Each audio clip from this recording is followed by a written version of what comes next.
మహర్షులు తమ దగ్గరకు వచ్చిన మహాపురాణవేత్తజైన సూత మహర్షుల వారికి సకల మర్యాదలు చేసి ఈ విధముగా అడిగిరి. ఓ పౌరాణిక శేఖర, మానవులు కోరిన ఇహలోక పరలోకములందరి సౌఖ్యములు ఏ వ్రతము చేసినా లభించును, ఏ తమము చేసినా లభించును, అది ఎందయో మాకు తెలుమని సూత మహర్షుల వారిని కోరగా అందులో సూత మహర్షుల వారు ఓ మునివర్యులారా, మీరని ప్రశ్న ఒకప్పుడు దేవర్షేన నారద మహాముని శ్రీమన్నారాయణమూర్తిని అడిగాను. ఆయన నారద విధానం మీకు తెలుపుతున్నాను, శ్రద్ధగా వినుడు. ఒకనకప్పుడు నారద మహాముని లోకములను అనుగ్రహించు కోరికలవాడి వివిధ లోకము తిరుగుచు భూలోకములకు వచ్చెను. అక్కడ తాము చేసిన కర్మములచే నానా దుఃఖాలను అనుభవించుచు అనేక జన్మలను జన్మలను చూచి ఏ ఉపాయం చేయి వీరి దుఃఖము తొలగని చిందించుచు సర్వలోక పరిపాలకుడకు శ్రీహరి నివసించు వైకుంఠములకు చేరినాడు. అక్కడ తెలని శరీరకాన్ని గలవాడును, 4 భుజముల గలవాడును, శంఖము చక్రము గదా పద్మనుమాన విలిచే అలంకరణుడు శ్రీమన్నారాయణ మూర్తిని చూచి ఈ విధముగా స్తుతించుటారంభించినాడు. మాటలకును మనులకు గలవాడా, సృష్టి త్రయమును చేయు శక్తి గలవాడా, పుట్టుట పేరుట చెందిన వాడినను, సత్వతము కలిగిన వాడినను, సృష్టి వ్యవహారములో వాడినను, అన్నింటికి మొదటి వాడినను, భక్తుల వారు తీర్చి వాడగడకు శ్రీమన్నారాయణమూర్తి నీకు భక్తితో నమస్కారము చేయుట పలికెను. శ్రీగిరి ఆ స్తోత్రమును విని నారద మహాముని విధముగా పలికెను. ఓ నారద మహాముని, నీవు ఇక్కడికి ఎలా వచ్చినవి? నీ మనసులో నీ కోరికను తెలుపము. నీ వడిన నడగాదానికి నారదుడు అడుగుచున్నాడు. ఓ స్వామి, భూలోకము నా జనులందరూ చాలా దుఃఖాలు భవించుతున్నారు. మృగ పశు పక్షు మనుష్య అనేక జనులు ఎదుగుతున్నారు. అనేక పాపములు చేసి ఆ పాపలు అనుభవించుతున్నారు.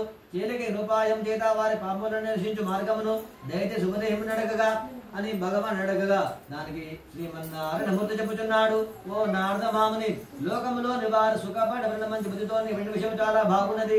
జనులు ధరించే సంసార భ్రాంతి విడిచి సౌఖ్యం పునుదురు వంటి సులభోపాయము చెప్పుచున్నాను వినుడు. భూలోక మందును స్వర్గలోక మందును కూడా పరమ దుర్లభమైనటువంటి మహాపుణ్యప్రదమైనటువంటి వ్రతం ఒకటి కలదు. మీ అందరి వాత్సల్యం చేసి చెప్పుచున్నాను. అది శ్రీ సత్యనారాయణ స్వామి వ్రతము. దాని విధి విధానముగా ఆచరించిన వారు ఈ లోకమున సమస్త సౌఖ్యం లభించిన వారి యాపైన ముక్తిని పొందుదురు అని చెప్పగా దానికి నాటుడు చెబుతున్నాడు. ఓ స్వామి, ఆ వ్రత విధానమేమి? ఆ వ్రతం ధరించే ఫలమేమి? పూర్వం ఫలము పొందినారా? ఆ వ్రతం ఎప్పుడు చేయవలను? అవన్నీ వివరముగా తెలుపని కోరగా దానికి వల్ల శ్రీమన్నారాయణ చెబుతున్నాడు. ఈ వ్రతము ప్రజల కష్టములను విచారణను పోగొట్టును, ధనధాన్యములు వృద్ధి పొందించును, సంతానములు పిల్లకు సౌభాగ్యమును విచ్చును, సమస్త కార్యములందును విజయమును సమకూర్చును. ఈ వ్రతము ఎప్పుడు చేయవలనన్నా మాఘమాసమున గాని, వైశాఖ మాసమున గాని, కార్తీక మాసమున గాని ఈ శుభదినమున నేలను ఈ వ్రతాన్ని ఆచరించవచ్చును. యుద్ధ ప్రారంభములందును కష్టములు కలిగినప్పుడును దారిద్రము కలిగినప్పుడును అవి తొలగిపోవడం కూడా ఈ వ్రతాన్ని ఆచరించవచ్చును.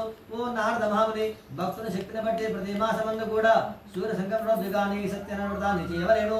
రుద్రనిచ్చిన వారి దంతదావనాన్ని నిత్యకాల స్నానాన్ని నిత్యకరములు ఆచరించుకొని భక్తులు ఇదముగా సంకల్పం చేసుకుని ఆ దేవదేవుని ప్రార్థింపవలెను.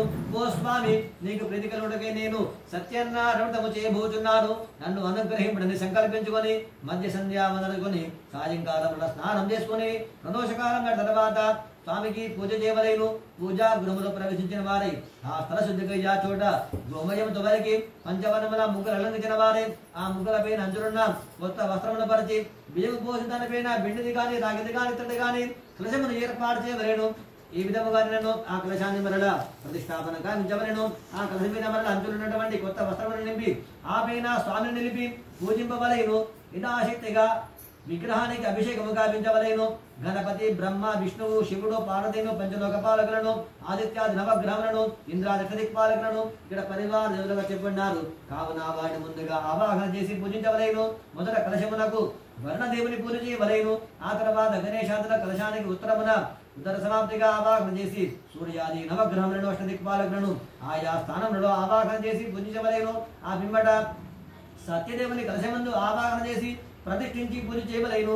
బ్రాహ్మణ, క్షత్రియ, వైశ్యులని 4 వర్ణాల వారును స్త్రీలను కూడా ఈ వ్రతాన్ని ఆచరించవచ్చును.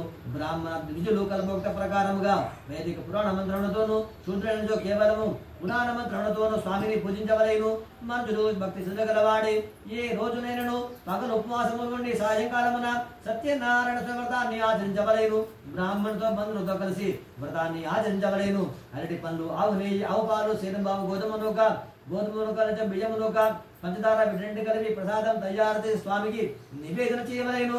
బంధువులతో కూడి సత్యనారాయణ వ్రత కథలు విని బ్రాహ్మణులకు దక్షిణ తాంబూలం నడిచి వారికి బంధువులకు భోజనం పెట్టిన వారి ఆ స్వామికి ప్రీతిగా ప్రసాదము స్వీకరించి ఆ స్వామికి నృత్య గీతాదికములు మహారథభుజం నడిపించి తాను భుజింపవలైను నది తీరమున ఈ వ్రతం చేసినచో స్వామిని స్మరించుచు స్వగృహమునకు చేరుకునవలెను.